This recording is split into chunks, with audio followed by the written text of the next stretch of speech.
Recently, I did a video on Amazon's CEO and how he is extremely bullish on AI agents. But after the video, I got a lot of great questions about what are AI agents, who can benefit, and what are some companies providing AI agents.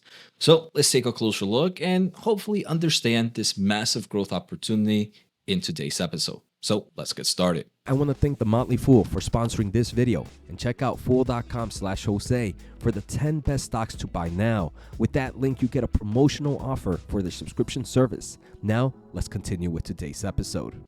All right, so first, let's just do a quick recap. So, a few days ago, depending on when I released this video, Amazon's CEO had a message and his thoughts on generative AI solution.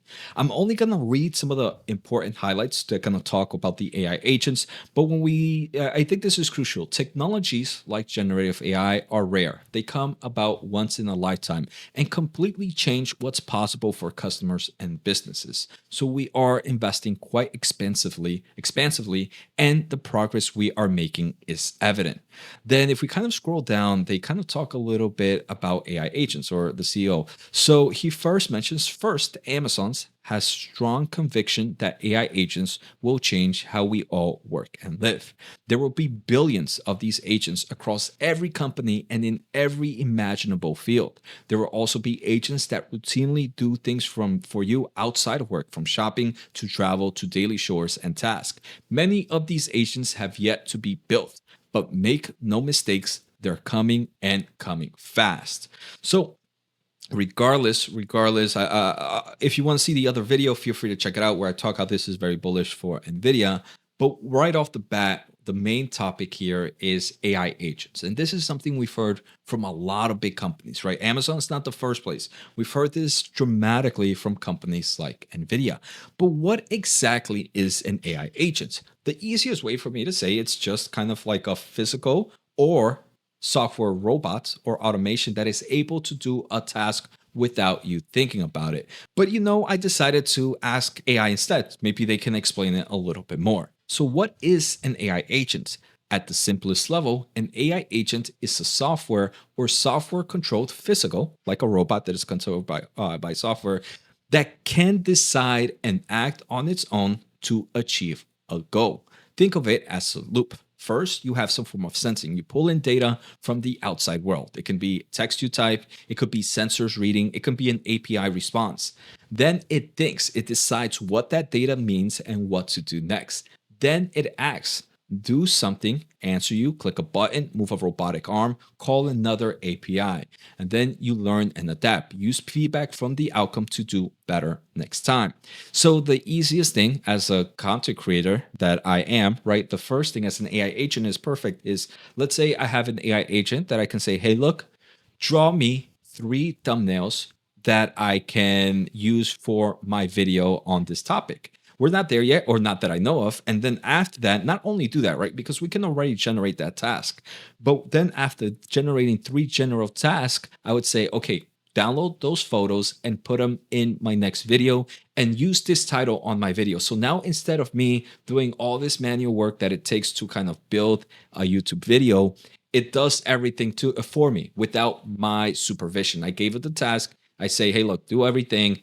Write the description of my title, find the tags, find the perfect time to post, write the perfect title. I don't know if I mentioned that already, but it will go and do that after I gave it the original query, and it will do everything there. So that's an AI agent. And you can kind of think of many use cases in different companies. For example, it even gave me more topics. It's an autonomous customer support agent. So first, let's say you are a customer support agent, you send that angry email. So the first, it's sensing that information. It ingests an angry email, it reads it. Then it starts to think, it reads it over and over and starts to classify, what is this customer feeling? Why is this customer feeling? Now, after it understands all that, it starts to think, what is the best way for me to de-escalate this situation? Is it something that I can handle, or is it a major red flag that maybe I should send out to a human interaction instead? And then it acts on it. It understands what it needs. It sends a reply because it's maybe something it can control on its own, or opens up a human ticket. So this overall, in forms of a customer support center, it helps out dramatically because now you don't have every human reading every type of email. There might be some emails that are junks. There might be emails that are super simple that the AI can task. Another one is a personal shopping assistant. You kind of send a request. Hey, I'm looking for a laptop that has this graphics card that's within this price point that weighs this much and it's this color and I need it delivered at this place. So what it can do is it looks at all these different websites, finds the best, it puts your delivery, it asks you, hey, look, this is it. Do you approve it? And once you say yes, it can do all the shopping. It can track when it's shipping. It can give you all the information to you. So this is an AI agent. It's pretty much a personal assistant. And it can be as simple as something for personal use or something as strong as kind of something an enterprise would use. Now, the other thing is enterprises can kind of trickle it down to make it even more where an AI agent, you can have an AI agent being a manager controlling various other AI agents, maybe a software agent, maybe a customer relationships agent, maybe a shopping agent, maybe a logistic agent. So you have all these agents that can now kind of even create this agent train. Right. So this is the concept. And I'm going to explain why this is very beneficial in a bit for a lot of companies. But right off the bat, agents are not just chatbots, right? A chatbot is just something you say something and it'll say something back. It's the full loop of perceiving, of understanding that information, reasoning with it. Okay, I understand this information, but what can I do with it? What is my next step? Now, after it reasons, acts on it, improves, and it does this over and over and over and over again. So hopefully this breaks down what an AI agent is. Make sure to hit the thumbs up. Make sure to hit the subscribe button. I'm trying to hit 75,000 subs by the end of the year. Right now we're at 68.6. Let's see if we can do it. The other thing, if you want free semiconductor news, make sure to check out What the Chip Happened almost daily, completely free. And we did talk about Marvell last night. Now, also, if you want to check out any type of transcripts from companies like Marvell, slides, some pretty great graphs, check out fiscal.ai/Jose for my special offer. You get an amazing special offer, a few weeks free, no credit cards needed. And finally, check out fool.com/Jose for some really great offers. Those are some 4 ways you can help out. Now, there's different ways of one to invest in AI agents. And Nvidia has done a really great way of explaining the overall ecosystem on a very top level overview. I think the first, in my opinion, some of the major winners are going to be kind of the infrastructure players, your Amazon, your Google Cloud, your Microsoft Azure. Because no matter who builds these agents, they're going to need some form of compute. And they're going to need some form of cloud infrastructure. They're most likely going to go to those big players and say, look, can you run the infrastructure for my AI agents to be running 24/7? So you have this massive growth opportunities on the cloud service providers. Obviously, beneath that, though, is the actual hardware itself. You have your Nvidia, who's probably who's dominating the market in AI chips because they need to be running. They're the ones running that AI infrastructure. So you have your Nvidia, your AI chips. Those are the big players winning here. Then you have kind of your cloud server providers that are doing it. And then outside of that, you have even more and more levels. One of the most typical ways, and we'll start off with them first, is kind of like the ones that are creating AI agents for other companies. Those are like your Accentures, your Deloitte, your Salesforce.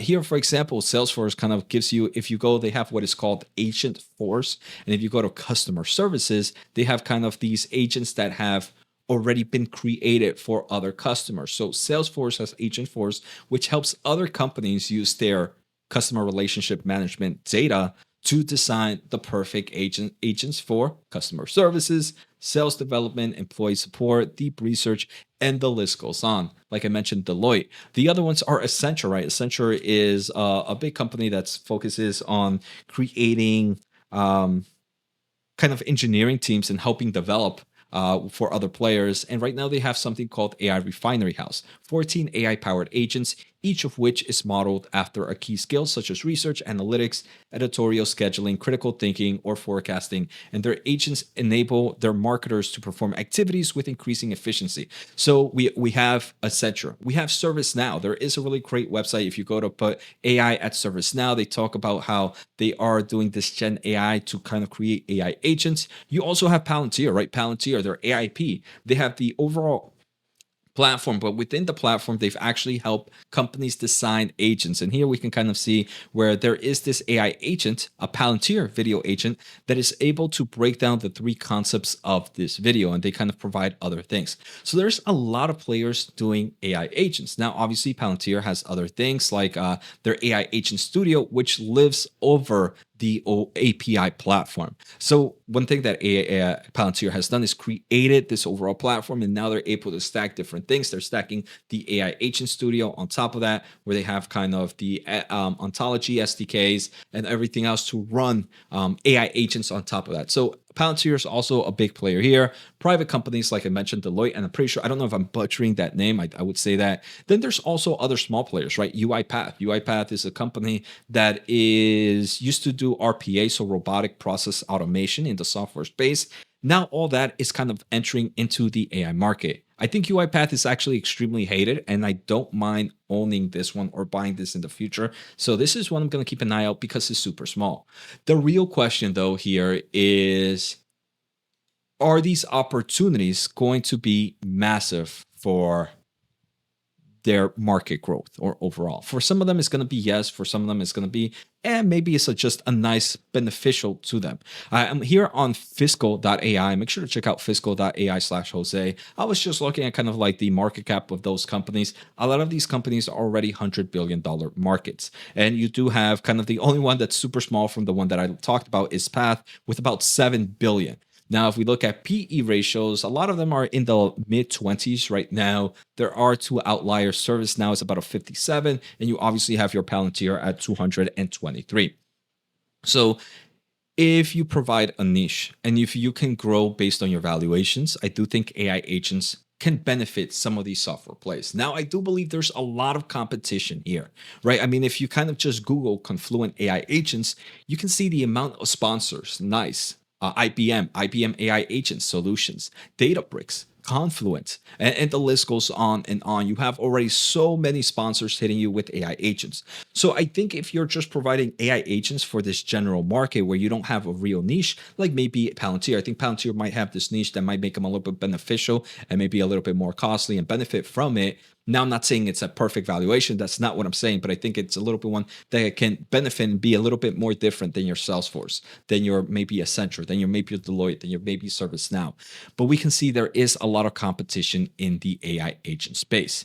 Now, I do believe there's a bigger and more important place where these agents can actually do well. And like I mentioned, with AI agents, if I can go back, the great thing about AI agents is they're constantly thinking. They're thinking nonstop. They're using AI compute nonstop.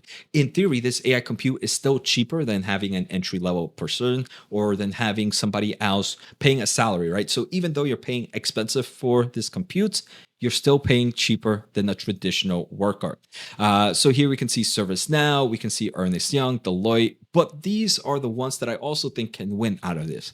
And these are your companies that provide some unique solution. Cadence, for example. Cadence is a company that sells a software that helps design semiconductor solutions. So if you're designing a semiconductor chip, you're going to use Cadence or Synopsys. Well, they have tons of data, right? They have so much data all over the place that now they've created AI agents. So now if you get a Cadence subscription, you can say, look, you can come with this Cadence subscription, and I can also sell you this add-on of AI agents. This AI agent is actually going to do so much better than an entry-level chip designer.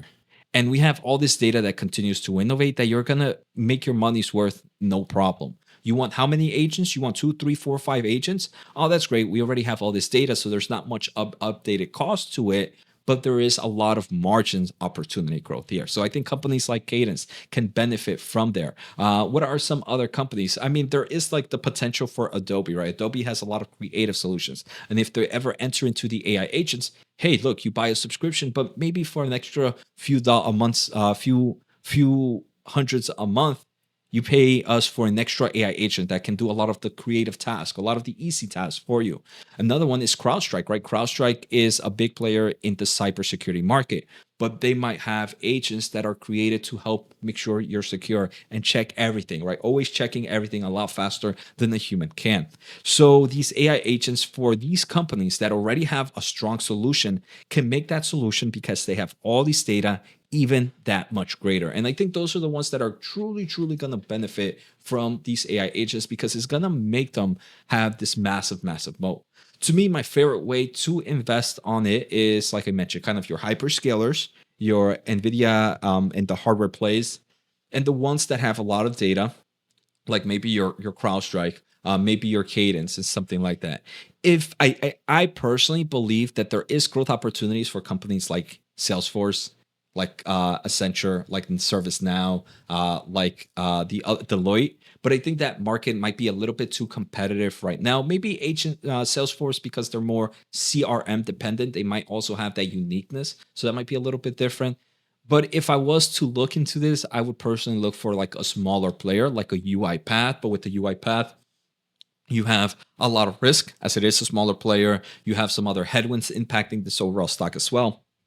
But I'm just trying to make it seem like for agents generally, I think it's not going to be this massive growth opportunity unless you are a smaller player. It can obviously, for all these companies, be very beneficial as it helps with things like margins. It can help things like revenue growth, but not to the type of growth rate that gets me excited, right? That's the point with it. They can still be strong. Even with the competitive landscape, it can still be amazing, but it just doesn't follow my risk to reward ratio.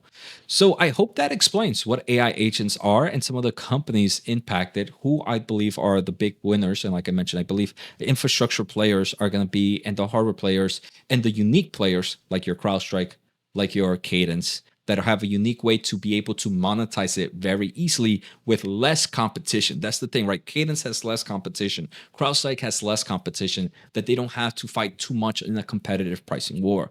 But overall, AI agents is going to change, in my opinion, the landscape. And I hope you guys enjoyed this episode. Take care, have a good day, and see you all next time.